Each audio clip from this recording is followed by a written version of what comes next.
দক্ষিণবঙ্গে বৃষ্টির দাপট কমছে, উত্তরবঙ্গে ভারী বর্ষণের পূর্বাভাস। নিম্নচাপের জেরে মঙ্গলবারও সমুদ্রে যেতে নিষেধাজ্ঞা।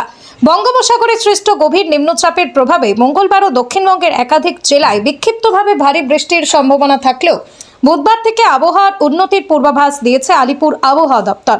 অন্যদিকে উত্তরবঙ্গে আগামী কয়েক দিন বৃষ্টির পরিমাণ বাড়বে। দার্জিলিং সহ 5 জেলায় ভারী বৃষ্টির হলুদ সতর্কতা জারি করা হয়েছে। আবহাওয়া দপ্তর জানিয়েছে, দীঘা ও হলদিয়ার মাঝামাঝি এলাকা দিয়ে মঙ্গলবার সকালে গভীর নিম্নচাপ স্থলভাগে প্রবেশ করেছে।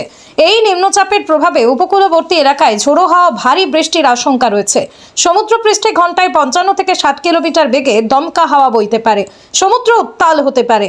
সেই কারণে মঙ্গলবারেও মৎস্যজীবীদের সমুদ্রে যেতে নিষেধ করা হয়েছে। দক্ষিণ 24 পরগনা, পূর্ব পশ্চিম মেদিনীপুর এবং ঝাড়গ্রামে 40 থেকে 50 কিলোমিটার বেগে দমকা হাওয়ার সঙ্গে বিক্ষিপ্ত বৃষ্টির সম্ভাবনা রয়েছে। পশ্চিম মেদিনীপুর, বাঁকুড়া, পুরুলিয়া ও ঝাড়গ্রামের কিছু অংশে ভারী বৃষ্টির সতর্কতা জারি রয়েছে।